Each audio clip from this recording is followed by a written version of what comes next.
चीन में सीरियल धमाके, एक नहीं 10 धमाकों से दहला चीन।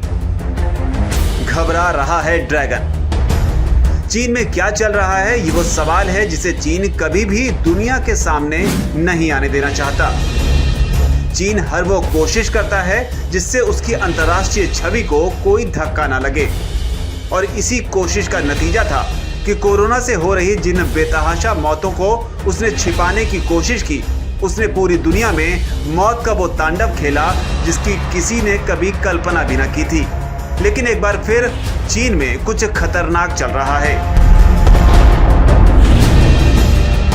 एक हफ्ते में एक के बाद एक हुए 10 सीरियल धमाकों से चीन दहला हुआ है। पहले धमाकों की जानकारी लीजिए। चीन में पहला धमाका 21 अक्टूबर को लियाओनिंग प्रोविंस में हुआ। होटल में हुए इस हाई इंटेंसिटी ब्लास्ट में 5 लोगों की मौत हो गई तो 47 लोग बुरी तरह घायल हुए। दूसरा धमाका ठीक एक दिन बाद चीन के ही इनर मंगोलिया के केमिकल प्लांट में हुआ। फिर 2 दिन बाद 24 अक्टूबर को 2 और धमाके। इस बार हुए ये धमाके वफांग दियांग सिटी और नानजिंग में हुए।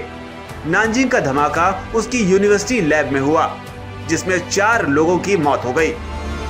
फिर 25 अक्टूबर को शेंडांग यूनिवर्सिटी के कैंपस में हुए धमाके ने सबको चौंका दिया। यहाँ मरने वालों का आंकड़ा तक सामने नहीं आ सका। इन धमाकों पर बात हो ही रही थी कि एक दिन बाद यानी कि 26 अक्टूबर को 3 और धमाकों ने चीन को दहला दिया, जो सबसे ज्यादा हैरान करने वाला था। इस बार शेंडांग में सुरक्षित खड़ा हुआ एक ट्रक अचानक ही रहस्यमय तरीके से आग के गोले में तब्दील हो गया। ये धमाका इतना खतरनाक बताया जा रहा है कि 20 किलोमीटर दूर तक इसका असर महसूस किया गया। इसी दिन 2 और ब्लास्ट हुए। धमाकों का ये सिलसिला यहाँ थमा होता तो और बात थी, लेकिन फिर अगले ही दिन यानी कि 27 अक्टूबर को ग्वांगडो में एक और ब्लास्ट हुआ। इसमें कितने लोग मरे और धमाका कैसे हुआ, इसकी जानकारी अब तक सामने नहीं आ सकी है।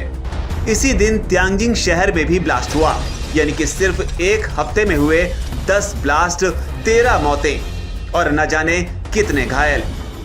चीन में हुए धमाकों के ये वो आंकड़े हैं जो कागजों पर हैं। सवाल है कि चीन में एक के बाद एक धमाके क्यों हो रहे हैं? क्या ये महज हादसे हैं या फिर प्लान तरीके से किए गए सीरियल धमाके? क्या किसी खास ग्रुप को निशाना बनाने के लिए ये धमाके किए जा रहे हैं या फिर कुछ और रहस्यमय है? क्योंकि जो तस्वीरें सामने आ रही हैं उसे देख कोई यकीन करने को तैयार नहीं कि कैसे एक खड़े हुए ट्रक में धमाका हो जाता है, लैब्स उड़ जाती हैं, खाने की जगहों पर होटलों में धमाके हो जाते हैं। हालांकि पुख्ता तौर पर यह कहना आसान नहीं कि क्या इनका आपस में कोई लिंक है, लेकिन चीन का हादसों को छुपाने का इतिहास बताता है कि कुछ न कुछ बड़ा तो हो रहा है। क्योंकि चीन में अलीबाबा के जैकमा से लेकर कई ऐसे वाकये हुए जो ये बताते हैं कि चीन अंतर्राष्ट्रीय बिरादरी में अपनी साख बचाने के लिए किसी भी हद तक जा सकता है, जिसमें चीन की मीडिया भी उसका पूरा साथ देती है। हालांकि ध्यान देने वाली बात यह भी है कि जिस वक्त ये धमाके हो रहे हैं उस मौके पर चीन में कम्युनिस्ट पार्टी की बड़ी बैठक चल रही है, जिसके बाद मौजूदा राष्ट्रपति शी जिनपिंग की शक्तियों के और बढ़ने की संभावना जताई जा रही है। ये ठीक वैसा ही होगा जो चीन के इतिहास में पहले कभी नहीं देखा गया। लिहाजा सवाल ये है कि क्या इन धमाकों का इस बैठक से भी कोई संबंध हो सकता है, जिसे लेकर चीन का दावा है कि वो इस बैठक से भविष्य की रणनीतियों पर काम कर रहा है। उधर खबरें तो ये भी हैं कि चीन के अधिकांश शहरों में सुपरमार्केट के बाहर लोगों की लंबी लंबी कतारें लगी हुई हैं। घबराए लोग जल्द से जल्द ज्यादा से ज्यादा सामान खरीदना चाहते हैं, लेकिन डिमांड के हिसाब से सप्लाई नहीं होने से हालात बिगड़ते जा रहे हैं। ऐसे में धक्का मुक्की और मारपीट जैसे दृश्य आम हो गए हैं। ये सब कुछ हुआ है सरकार के उस निर्देश के बाद जिसमें लोगों से आवश्यक वस्तुओं को स्टॉक करने के लिए कहा गया है। दरअसल चीनी सरकार का कहना है कि कोरोना के संभावित खतरे को देखते हुए ये कदम उठाया गया है।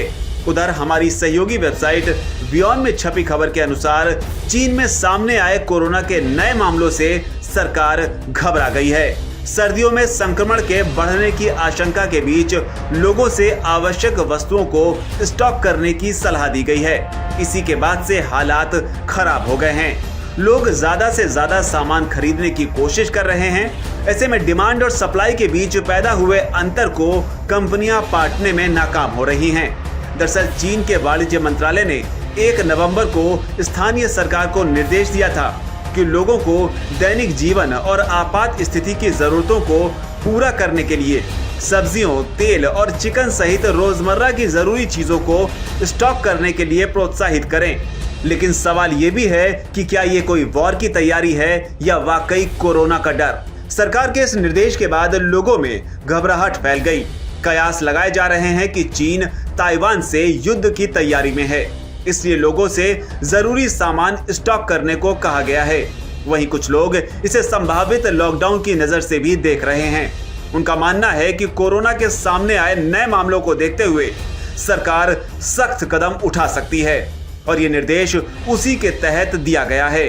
उधर सरकार का कहना है कि घबराने की कोई जरूरत नहीं है, ऐसा सिर्फ एहतियात के तौर पर किया गया है। सरकार भले ही कह रही हो कि घबराने की बात नहीं है, लेकिन लोगों का डर कायम है। सोशल मीडिया साइट वीवो पर लोग तरह तरह के कमेंट कर रहे हैं। एक शख्स ने लिखा है कि जब पिछले साल कोरोना अपने चरम पर था, तब भी सरकार की तरफ से आवश्यक वस्तुएं स्टॉक करने जैसा कोई भी निर्देश नहीं दिया गया था। ऐसे में घबराहट लाजमी है।